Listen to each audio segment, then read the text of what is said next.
Boa noite, irmãos. Graça e paz. Amém. Graças a Deus por mais esse momento de culto. Louvado seja Deus que tem nos dado bom tempo para nos reunirmos como igreja e exaltarmos a Ele. Nosso Deus é digno de toda a honra e toda a glória. Graças a Deus por isso.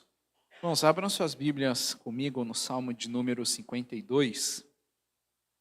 Nós vamos ler esses 9 versos que tem nesse Salmo de número 52, dos versos 1 a 9. Vamos ler a palavra de Deus. Diz assim: Por que você se gloria na maldade, ó homem poderoso? Pois a bondade de Deus dura para sempre.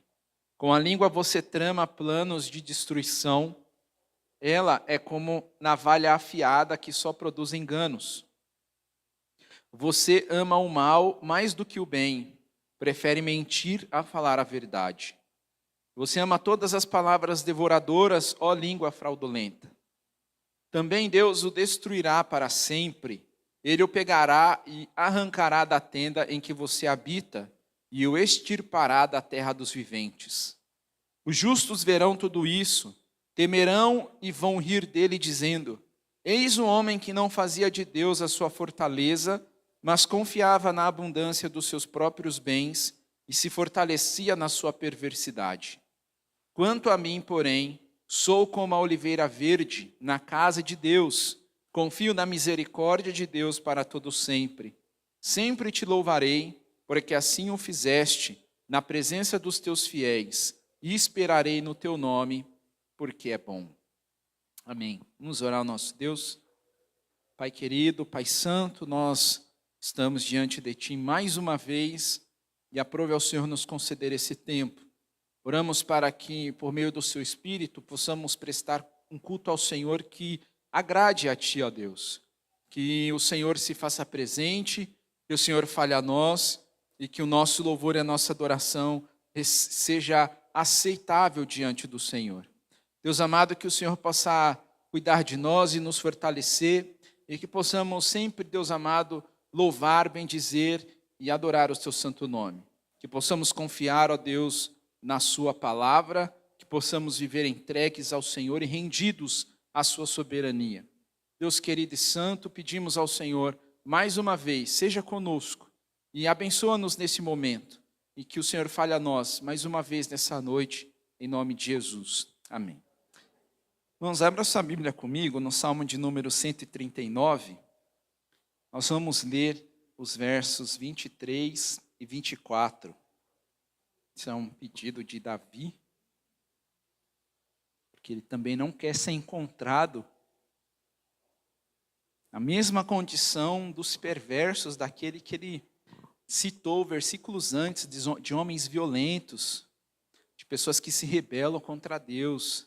Então, ele não quer ser encontrado juntamente com essas pessoas. Então, ele, na sua oração, ele também cita esses 2 versos que nós vamos ler agora, e em seguida nós vamos orar ao Senhor, pedindo que Deus nos perdoe os pecados, pedir que o Senhor tenha misericórdia de nós. Salmo 139, os versos 23 e 24, diz assim: Sonda-me, ó Deus, e conhece o meu coração. Prova-me e conhece os meus pensamentos. Vê se há em mim algum caminho mau e guia-me pelo caminho eterno.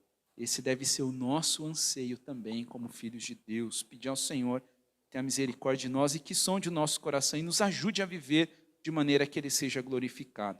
Pedindo perdão por nossos pecados, por nossas faltas. Pedir ao Senhor que sonde os nossos corações. Se há algum caminho mau em nós, que o Senhor possa tratar isso em nossas vidas, nos trazer consciência do que temos feito e que ao mesmo tempo possamos nos arrepender e pedir ao Senhor para nos dar graça para mudar. Vamos orar pelo nosso pastor também. É Deus que o abençoe. Privilégio caminhar com o pastor Norival nesses 12, 13 anos ou mais, né? Deus continue abençoando ele, a Valéria, e graças a Deus pela sua vida, pastor, em nossas vidas. Vamos orar. Santo Deus, muito obrigado pela vida do pastor Norival, pela vida da Valéria e pelo cuidado do Senhor com eles em nosso meio. Oramos também, Deus, para te agradecer, porque mais uma vez o Senhor nos coloca diante da sua santa palavra. Deus, que o Senhor possa usar a vida do pastor Norival poderosamente para pregar a sua palavra a nós nessa noite. Traz a ele, Deus, descanso, tranquilidade, a sua paz, ó Deus, e que o seu Espírito o conduz e o direciona em tudo que vai ser, ó Deus, ministrado a nós nessa noite. Pedimos, ó Deus, que o meditar do pastor Norival, falar de seus lábios, glorifique o seu nome e que o seu Espírito, Deus, possa desvendar os nossos olhos para que a gente possa contemplar as maravilhas da sua lei que será expostas a nós nessa noite. Abençoa-nos nesse tempo, ó Deus, que a sua palavra atinja os nossos corações, em nome de Jesus. Amém. Graças a Deus, meus irmãos. Deus continue nos abençoando, nos fortalecendo.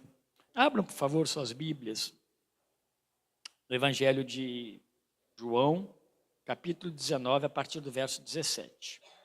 João 19, meus irmãos, 17 ao 27, eu tenho pregado João tanto pela manhã e quanto à noite. Então, sempre eu sei que alguns não vão acompanhar por não estar nos dois cultos. Mas não estou fazendo diferenciação. E aqui no capítulo 19, a partir do verso 17, a gente vai perceber agora a caminhada de fato para a cruz, a via dolorosa. Por isso que eu pensei na ideia de um título que diga, né, a cruz que mata e vivifica. Porque nesse texto que nós vamos ler hoje, não vamos chegar na morte de Cristo ainda, mas ele já crucificado e as coisas acontecendo ao redor dessa crucificação. Na verdade, a gente pode pensar nos temas que eu dei anteriormente, também numa crucificação injusta para se cumprir a justiça de Deus. Já que nós falamos também em um julgamento injusto para se cumprir a justiça de Deus, uma condenação injusta para se cumprir a justiça de Deus, uma crucificação injusta para se cumprir a justiça de Deus. Nada aqui está descontrolado, nada está perdido da forma como está acontecendo aqui. Eu vou ler, meus irmãos, o texto que eu colei aqui minha mensagem, depois eu vou acompanhar pela Bíblia século 21. Diz assim, verso 17 até o 27. E levando ele às costas a sua cruz, ele saiu para o lugar chamado Caveira, que em hebraico se chama Gólgota, onde o crucificaram e com ele outros dois, um de cada lado e Jesus no meio. E Pilatos escreveu também um título e pô-lo em cima da cruz. E nele estava escrito, Jesus Nazareno, o Rei dos Judeus. E muitos dos judeus leram este título, porque o lugar onde Jesus estava crucificado era próximo da cidade. E estava escrito em hebraico, grego e latim. Diziam, pois, os principais sacerdotes dos judeus a Pilatos, não escrevas o Rei dos Judeus, mas que ele disse, sou o Rei dos Judeus. Respondeu Pilatos, o que escrevi, escrevi. Tendo, pois, os soldados crucificados a Jesus, tomaram as suas vestes e fizeram 4 partes para cada soldado uma parte. E também a túnica. A túnica, porém, tecida toda de alto a baixo, não tinha costura. Disseram, pois, uns aos outros, não a rasguemos, mas lancemos sorte sobre ela, para ver de quem será. Para que se cumprisse a escritura que diz, repartiram entre si as minhas vestes, e sobre a minha vestidura lançaram sortes. Os soldados, pois, fizeram essas coisas. E junto à cruz de Jesus estava sua mãe, e a irmã de sua mãe, Maria, mulher de Clopas, e Maria Madalena, ou Maria de Magdala. Ora, Jesus, vendo ali sua mãe, e que o discípulo a quem ele amava estava presente, disse à sua mãe, mulher, eis aqui teu filho. Depois disse ao discípulo, eis aí tua mãe. E desde aquela hora, o discípulo a recebeu em sua casa. Temos parte de um relato, meus irmãos, eu lembro que da outra vez eu disse, do capítulo 18, praticamente, metade dele até o 19, aqui no 27, andando mais um pouquinho, pegando a crucificação, seria um texto só. Você pega a prisão, se você quiser pegar do 18:1, né? A prisão, o julgamento, tanto pelos judeus quanto por Pilatos, né? Que é romano, e depois a decisão final, onde Jesus é colocado e é dado para ser crucificado. Ele açoita Jesus uma primeira vez e parece, segundo os sinóticos, os outros evangelhos, que ele é açoitado uma segunda vez. Então, se a gente dividir esses últimos momentos de Jesus Cristo, a gente pode ordenar, começando então lá com a sua prisão no capítulo 18, ele é preso naquele jardim, logo depois de cear com seus discípulos. Depois ele vai para o julgamento ali pelo Sinédrio, que são os judeus. Ele passa, né, pelo sumo sacerdote. Ele vai ser julgado depois pela lei romana e tinha que passar por Pilatos. Os sinóticos não falam só de Pilatos, mas também de Herodes. Herodes era como que se fosse uma posição superior a Pilatos. Pilatos era mais local, Herodes era mais regional em se tratando de Israel, e ainda havia um outro governante maior do que os dois, que ficava normalmente na Síria, nesse período que eles então se comunicavam em momentos de grave tensão dentro do país. Não era o caso de Jesus Cristo. Tá? Depois vai tratar também do caminho da cruz e da crucificação, que é o que nós vamos falar nesse momento. A morte, sepultamento, vem depois, ressurreição, depois tem o aparecimento de Jesus a algumas pessoas, seus discípulos, e depois a ascensão de Cristo. O que vem depois da ascensão de Cristo? O que vai acontecer com Cristo depois? O que nós esperamos? O grande dia? A volta de Cristo. Esse é o próximo evento que a Bíblia vai narrar para nós. E nós vimos então que Pilatos, ainda que por diversas vezes ele afirmou que não via em Jesus crime algum que pudesse condená-lo, a gente também percebe que Pilatos não exerceu a sua autoridade para soltar Jesus. Existe aqui, meus irmãos, todo um conflito político contra Pilatos mesmo. Ele tinha medo que os judeus entregassem ele para César, mas ele não, de fato, não via culpa em Jesus. Mas a Bíblia e a história, né, desses tempos, Joséfo é um dos que narram, né, algumas coisas, histórias posteriores, narram como Pilatos como um homem meio que desqualificado, um homem mentalmente desequilibrado. Mas há algumas igrejas, eu falei numa das pregações passadas, principalmente na Etiópia e também no Egito, igreja copta, que eles têm Pilatos como um homem santo. Né? Então, os problemas que a gente percebe hoje, é tão comum no meio das igrejas, tantas coisas semelhantes, né? Então não se assustem com isso. Então Pilatos, esse homem que de fato poderia soltar Jesus, mas não fez, porque existia uma questão política, existiam interesses, ele simplesmente lavou as suas mãos. Ele era supersticioso, né? E ele atendia uma agenda de interesse romano. Claro, por trás de tudo isso aí. Então, para que Pilatos seguisse em frente com a condenação de Jesus, os judeus, então, acusaram Jesus de sedição. E essa era a acusação que tinha sentido para ele ser, então, crucificado, para ele ser morto na cruz.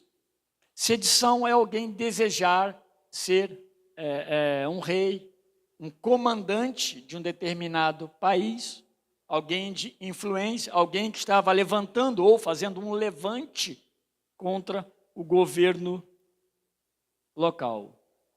E logo a seguir ele manda então chicotear, né, Jesus e o entrega aos judeus. E aí tem todo aquele momento, né, de ironia. Ele vai vestido com um manto de púrpura, provavelmente um manto velho, manchado, mas de uma cor que normalmente o rei usava, uma coroa de espinhos. E tudo isso aí num ato bem visível, né, de deboche. O verso 16, a gente não leu aqui, depois de um julgamento de condenação injustos, diz que Pilatos entrega então Jesus para ser crucificado. Então a gente precisa lembrar, meus irmãos, que apesar de todos esses atos de injustiça, esses atos de crueldade, isso estava dentro dos decretos, ou dos planos e do decreto, né, os decretos eternos de Deus. Contudo, todas essas pessoas foram responsáveis diante de Deus por suas atitudes. Elas não foram coagidas pelo Espírito Santo ou por Deus. Elas fizeram o que estava no seu coração, como Judas fez assim, e a Bíblia não poupa de falar que Judas fez, Satanás entrou no seu coração. Satanás entra no coração de alguém que permite que Satanás entre no coração, né? E assim foi com Judas e com esses homens. Mas mesmo ali no verso 1, que a gente vê, eu acabei de citar aqui, que Jesus foi açoitado, é como que, assim, encerrando todo aquele julgamento, açoita Jesus. Mas é possível, meus irmãos, que naquele açoite do verso 1 fosse apenas um açoite para satisfazer os judeus. De fato, Pilatos não tinha interesse em resolver esse problema matando Jesus. Ele tinha superstição, né? Chegou para ele, embora João não relate isso, mas chegou, os outros evangelhos relatam. E naquele intervalo que João não está falando nada aqui, chegou para ele um recado da esposa, que ela teve uma noite de aflição por causa deste homem, que é Jesus. Isso deixou ele mais aflito também. Mas é possível, né, que é provável, né, que aqui no entre o verso 16 e o verso 17, que quando ele entrega para ser crucificado, ele deva ter sido açoitado. Possivelmente, aqui deva ser o açoite que realmente dilacerou, né, Jesus Cristo, rasgou o seu corpo. Alguns dizem que esse açoite com chicotes, né, com vários chicotes com muitas pontas de chumbo afiadas, ou ossos também bem trabalhados para esse propósito, eram aplicados, né, no condenado. Eles chamam isso de verberatio, né, que é uma expressão latim. Essa expressão, ela fala desse sofrimento intenso infligido sobre a pessoa de Jesus Cristo. Então, rasgava o corpo e a pessoa chegava realmente destruída.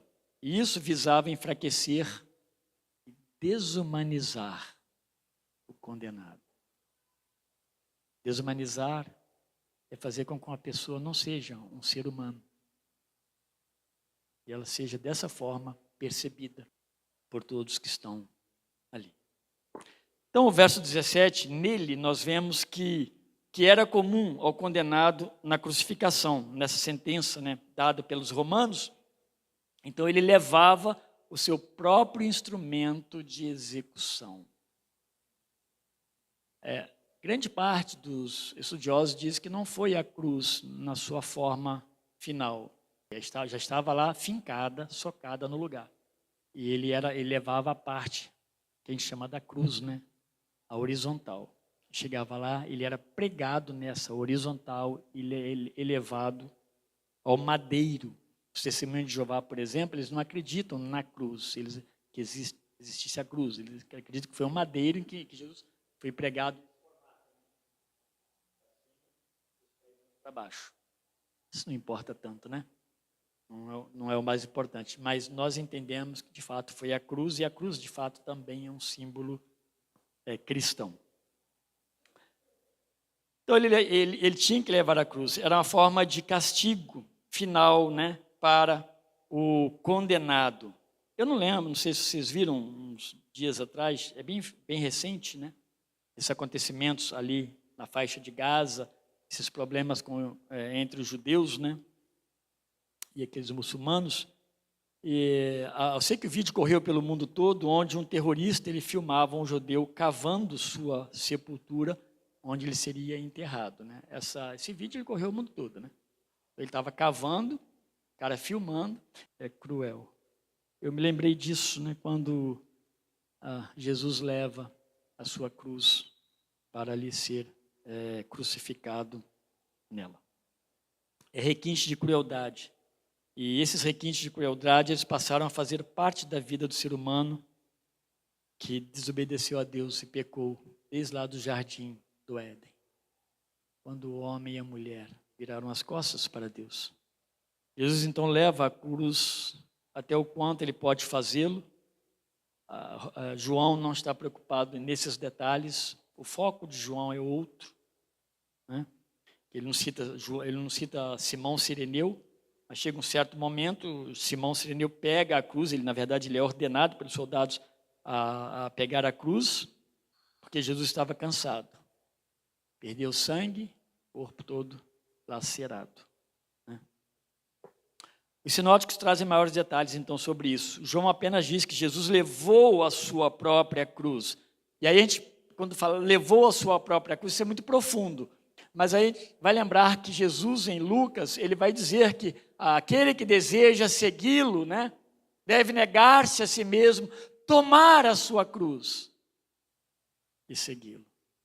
Jesus toma a sua própria cruz, seu próprio instrumento de morte, e leva até o lugar que seria morto por crucificação. João, então, ele não detalha esse sofrimento. Ele deseja apenas destacar os planos centrais de Deus e a obediência de Jesus. Por volta do ano 100, meus irmãos, entre anos 100 e 200, melhor, um homem chamado Basílides, ele comentou o Evangelho de João já naquele período, e ele afirmou de forma herética, obviamente, que Simão Cireneu tomou o lugar de Jesus e morreu em seu lugar. Eu fico pensando se João, quando ele não cita Simão Cireneu, ele já não cita propositalmente. Porque João vai escrever o Evangelho muito depois dos outros. É possível que quando João escreve essas ideias de colocar de que Jesus não morreu na cruz, que é uma ideia gnóstica, né?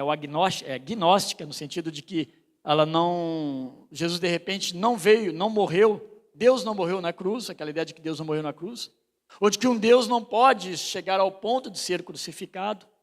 Isso foi muito forte no século I, no século II, principalmente no segundo século. Então pode ser que João, já sabedor um tanto disso, pela sua idade e o tempo que ele escreve o Evangelho, eu já prefiro não colocar, para não dar mais apoio, né, a esse tipo de ideias e distorção. Alguns pais da igreja, alguns estudiosos judeus também, eles relacionaram o carregar da cruz, Jesus tomar a sua cruz e levar a sua própria, né, cruz, o seu próprio material de execução, como se fosse um antítipo do episódio em que Isaac leva a lenha, ou leva a madeira sobre seus ombros para o seu próprio sacrifício. É interessante a gente ver essa conexão, porque quando você olha lá atrás, quando Abraão, né, é chamado para formar a partir dele o povo de Deus, Deus não estava se restringindo aos tempos de Abraão e ao povo de Israel. Deus estava olhando para a salvação do mundo. E todo aquele episódio que acontece com Isaac, quando ele, né, a promessa de Deus nasceu daquilo que seria impossível. E depois ele é ordenado por Deus, Abraão, né, recebe a ordem de Deus para sacrificá-lo. Ele toma a lenha, ele leva, né, e ele é colocado como sacrifício, e depois Deus liberta. Abraão precisava, obviamente, passar por isso. O local da crucificação, ele ficava fora da cidade, num lugar, obviamente, público, onde os viajantes passavam. A gente precisa lembrar que estava na época da Páscoa, ou estava no meio da Páscoa ali, já estava acontecendo, no meio não, né? Começo ali da Páscoa.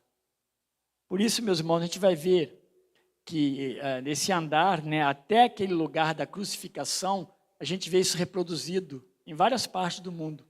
Várias cidades do Brasil, você vê estradinhas, né, normalmente bem no interior, sinuosas, de repente, com 11, ou normalmente 12 pontos, até você chegar na cruz lá em cima. É uma imagem, né, uma ideia do que é da via dolorosa até chegar onde Cristo, de fato, ele foi crucificado. Mas não havia um momento desses, sequer, que a gente poderia dizer que Jesus teve algum alívio. Desde o momento que ele foi preso.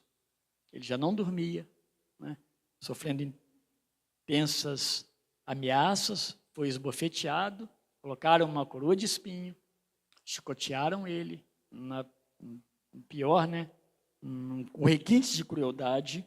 Então ele não teve alívio nenhum. A cada momento, o nível da crueldade ele ia subindo, né? Foi o resultado de nosso pecado sobre Jesus Cristo. Para piorar, o nome do lugar da crucificação é um nome bem sombrio, porque é chamado de caveira, né? E ninguém nem sabe por quê. Mas talvez, quem sabe, o local tivesse alguma pedra, algum formato, né, um morro que não era tão alto assim, de caveira. E o último momento, né, é o sofrimento mesmo da cruz ali, da crucificação, da dor e a intensidade, né, dos sofrimentos que ele passa ali. Eu estava lendo sobre o ato da crucificação, lendo bastante coisa sobre isso, meus irmãos, é terrível, é insuportável, é difícil até de ler. Tudo que era feito para prolongar a vida na morte, para que o condenado ele demorasse a morrer, para que ele sofresse o máximo possível, porque isso aí fazia parte do castigo. Afinal de contas, morrer na cruz era para aqueles realmente que receberam a pior condenação, por certo, fizeram as piores coisas, principalmente sedição, se revoltar contra as autoridades locais. Então, a crucificação, no verso 18, é a mais terrível das punições. Ela está associada, então, com vergonha, mas também com terror. Tudo isso está ali, aonde Jesus foi levado. Aliás, ele levou, né? Ele foi conduzido pelos soldados, mas ele levou a sua cruz. Jesus é crucificado, então, no meio de dois malfeitores. João também não usa essa expressão, fala de dois homens. Ele não usa malfeitores, mas os evangelhos vai usar malfeitores. Ele é crucificado no meio desses homens. E João, novamente, a gente vai perceber que ele não está interessado em detalhes que já foram ditos por outros evangelistas. Mas é interessante a gente pensar, malfeitor, porque essa é a expressão que os outros evangelhos usam. E a expressão de malfeitor para aqueles homens foi a mesma expressão usada pelos judeus com relação a Jesus. Você pode ver isso no capítulo 18, 29, bem aqui próximo. Eles chamam Jesus de malfeitor. Malfeitor seria o pior homem que poderia existir. Mas Isaías 53, 12, ele confirma que ele foi contado com os transgressores. De fato, ele está cumprindo a palavra de Deus. Lucas 23, de 40 a 43, ele acrescenta que um deles creu em Jesus ali mesmo na cruz.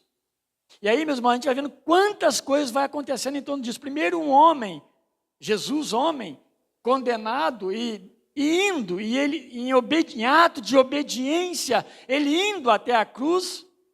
A gente não vai ver Jesus se rebelando contra Deus. Mas muitas coisas vão acontecendo nesse processo. Graça vai como que caindo de Jesus ali na cruz, em todo esse momento. Pessoas vão recebendo dessas bênçãos de Jesus ali na cruz, num lugar de terrível sofrimento.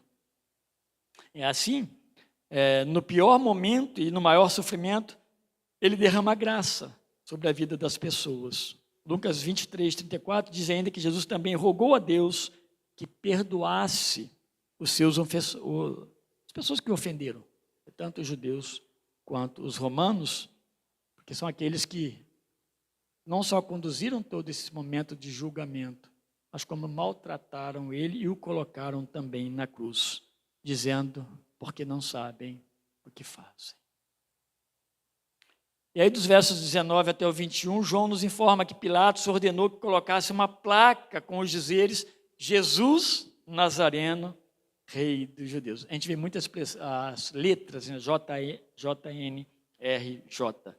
E era comum, meus irmãos, essas inscrições, e o propósito delas era mostrar o motivo da execução. Normalmente, dizem que ia alguém à frente de todo aquele movimento, o homem levando a cruz, os soldados, o povo vindo de lado, caminhando ao lado da Via Dolorosa, e à frente ia alguém com a placa para todos lerem o motivo. Outras vezes era pendurado no pescoço do próprio condenado. E depois, quando chegava lá em cima, era colocado, obviamente, no alto da cruz. E esse foi o dizer, né, que foi colocado. E nesse caso, Pilatos, então, de forma irônica, por certo, e de forma ofensiva também, ele vai afrontar os judeus com aquilo que eles mais detestavam, porque jamais desejavam que na cruz de um malfeitor escrevesse que ele era o rei dos judeus. Claro que eles não queriam isso. Ainda mais aonde foi colocado. Aquele local era um lugar onde muitos viajantes passavam e liam, e ainda estava em vários idiomas mais conhecidos, né, daqueles dias, que é o hebraico, o grego e o latim. Então, todos que passassem ali conseguiriam ler.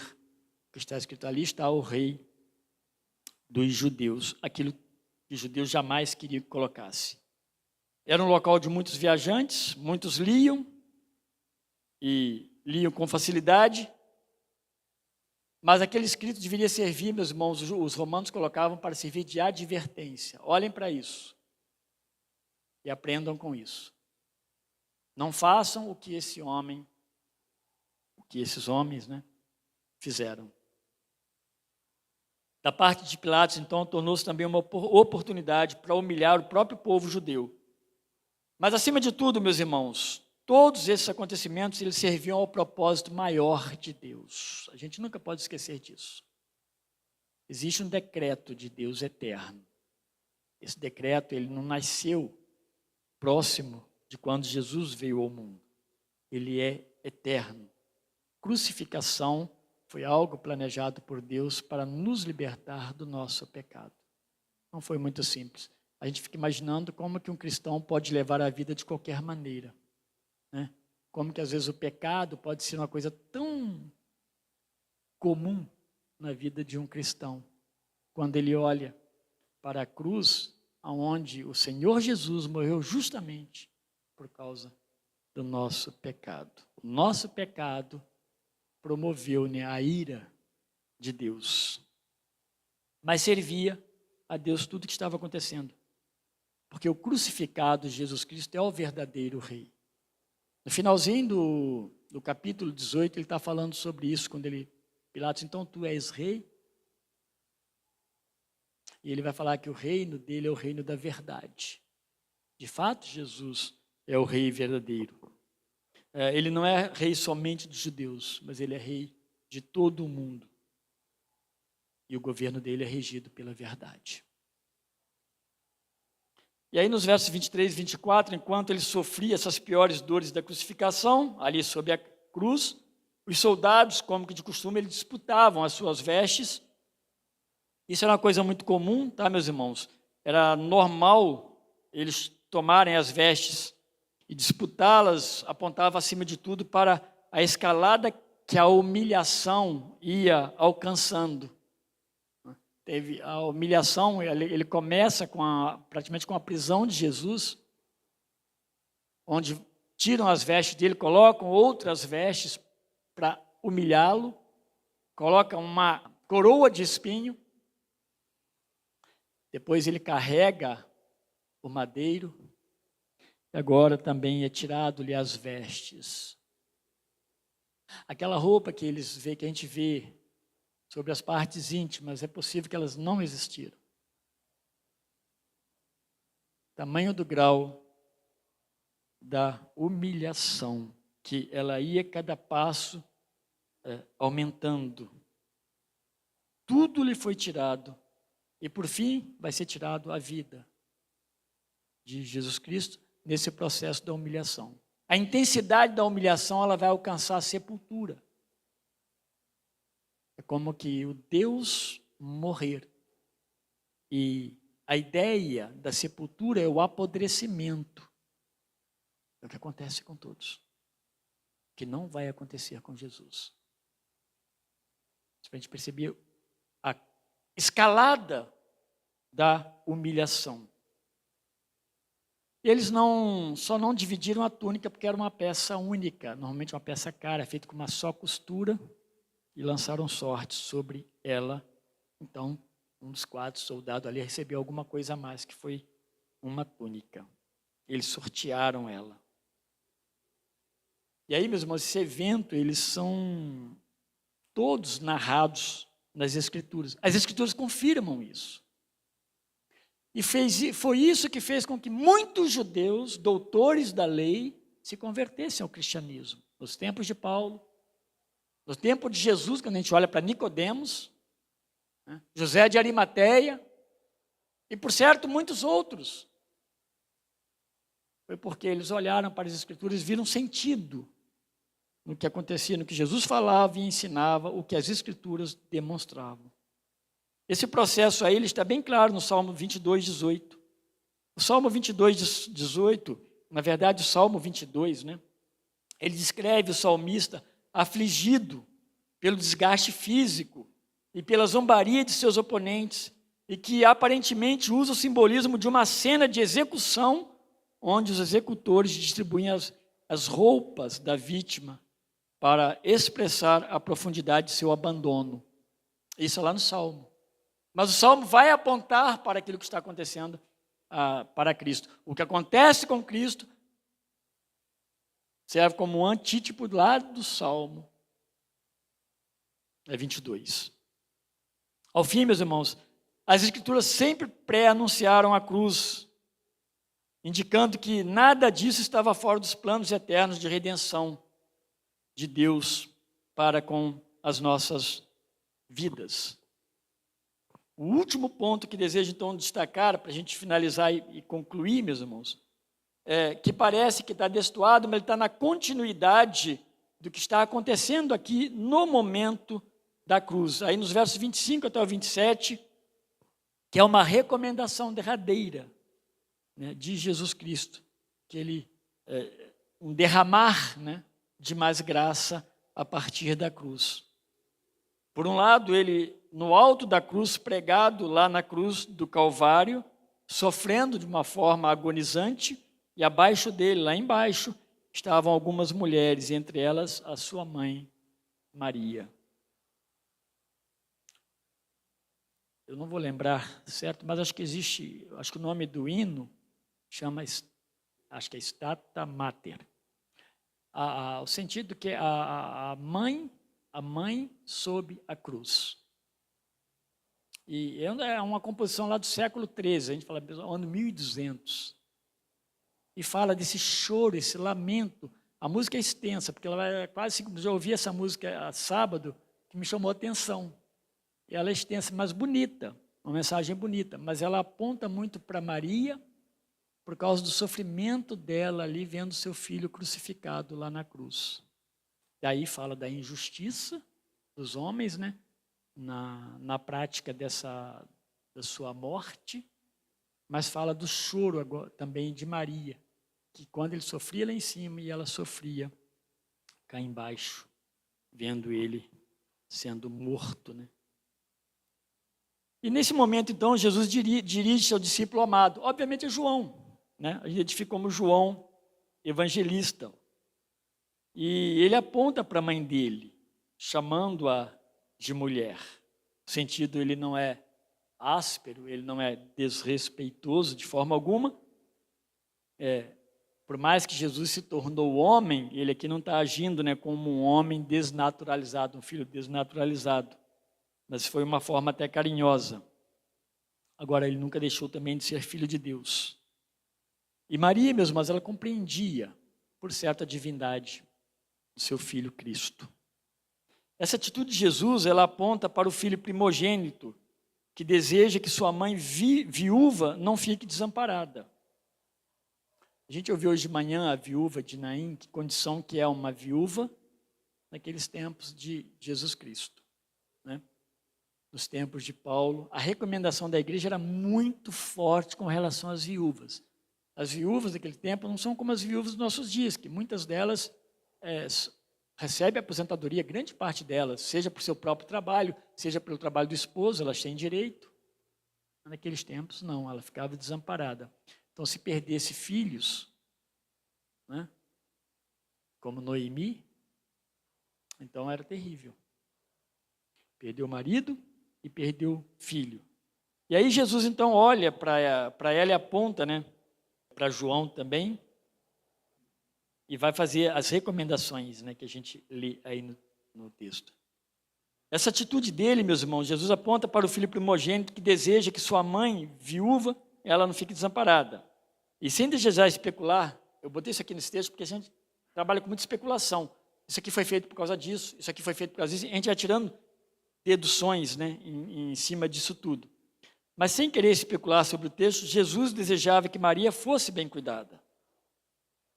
Senão a gente avança muito nas coisas e fica tirando, aumentando ou colocando uma espiritualidade que de fato não há no texto. O propósito que, por certo, como filho de Maria, é que ela ficasse bem cuidada, tanto materialmente quanto espiritualmente. E João vai compreender isso. João era a pessoa da família da fé, que certamente ia cuidar disso com confiança, né, com fidelidade. Os irmãos de Jesus, até esse momento, eles não tinham demonstrado conversão, transformação. A gente vai ver lá em Atos, essas coisas começando a acontecer. A família de Jesus, agora sim, possivelmente após ele aparecer e subir ao céu, eles vão se convertendo, né? Tiago é um deles. Então, eles não estavam ainda, não tinham confirmado, mostrado sinais de conversão. Então, mais uma vez, então, Jesus está pensando nos outros enquanto está pronto para entregar sua própria vida. Então, da cruz, ali onde ele sofre, onde ele está com dores, ele está derramando graça e bênção, né? Ao ladrão que recebe, né, a bênção de Jesus Cristo de se encontrar brevemente com ele no céu. Aos soldados que ele intercede, eles não sabem o que faz, Jesus ora ao Pai. Maria, e assim, tantas bênçãos derramadas nesse momento de tanta dor. A cruz, meus irmãos, para finalizar, ela era para Jesus, para mais ninguém, para nenhuma outra pessoa, era para Cristo e ele sabia disso. Ele vem do céu, ele encarna, ele sabe disso. E ele faz tudo isso em um ato de profunda obediência, porque foi determinado pelo Pai e foi plenamente cumprido e obedecido pelo Filho, para a nossa redenção, para a nossa reconciliação por causa do nosso pecado, ali no princípio. O lugar de sofrimento e humilhação foi o mesmo de onde veio a nossa libertação. O lugar do grande sofrimento e da dor de Cristo foi onde saiu a nossa liberdade, a nossa salvação. Portanto, Jesus, ele é o Rei dos Reis. Ele é o Senhor dos Senhores. Esse homem, Deus, que vai para a cruz do Calvário, humilhado, é o grande Deus, o verdadeiro Deus, em quem e somente nele há verdade. Ele reina sobre a terra, ele reina no coração dos que creem. Então, todo o movimento até a cruz, ele foi predito por Deus, para que não houvesse dúvidas de que Deus verdadeiramente decretou tudo isso. A cruz da ira de Deus que nos liberta da condenação e da ira eterna. Por fim, já na cruz, Jesus novamente nos surpreende, não somente rogando pelas ações de soldados, como também liberando salvação ao ladrão arrependido e, por fim, deixando sua mãe sob os cuidados da família da fé, na pessoa de João. Então, meus irmãos, o Evangelho, ele é, de fato, maravilhoso, justamente porque ele não deixa pontas soltas, coisas para trás, ações vazias. Ele transforma verdadeiramente. Mas é difícil a gente pensar assim, né? Como a gente pode se alegrar tanto em tão grande sofrimento. Mas Deus deseja a nossa alegria, né? Mas foi um ato de profundo sofrimento. Claro que a gente vai ver o momento da morte e do sepultamento numa próxima mensagem. Mas aqui está, meus irmãos, as coisas que acontecem com Cristo, sofrimentos, né, dolorosos, intensos na vida dele, trouxe vida a nós que estamos hoje aqui. É importante que todos vocês que estão aqui creiam em Jesus Cristo para a salvação da sua alma, para que no grande dia do Senhor você não seja deixado, colocado à esquerda, como alguém que não creu. Por isso está condenado. Louvado seja Deus por aqueles que creram, por aqueles que crerão, por aqueles que creem, por aqueles que quando o Senhor convocar, a grande trombeta tocar, comparecerão diante do Senhor sem culpa, porque a culpa já foi paga pelo Senhor Jesus Cristo ali na cruz do Calvário, sob grande dor. Louvado seja Deus. Senhor nosso Deus, bendito seja o teu nome. Obrigado, meu Deus. Obrigado pelos atos, acontecimentos, movimentos ali da via dolorosa. Ó Deus, não dá para a gente descrever, não somente a humilhação, mas a dor, Pai. Mas assim foi da vontade do Senhor. E assim foi, ó Deus, da vontade de Cristo. E nós fomos, ó Deus, alcançados. A ira do Senhor, Pai, caiu sobre seu Filho. E não sobre nós. Obrigado, meu Deus, bendito seja o teu nome. Isso não acontecerá mais, Pai. Porque Satanás foi derrotado. Ali na cruz, Pai, na ressurreição, ele foi plenamente destruído no aspecto dos seus atos, do seu poder. Ele já não mais pode, ó Deus, ser dono da vida das pessoas. Ó Deus, que hoje seja uma noite, Pai, de reflexão do teu grande amor, da grande necessidade, Pai, de nós reafirmarmos a nossa fé no Senhor, para a glória do Senhor mesmo. Em nome de Jesus, amém. Amém. Deus abençoe, meus irmãos, a todos.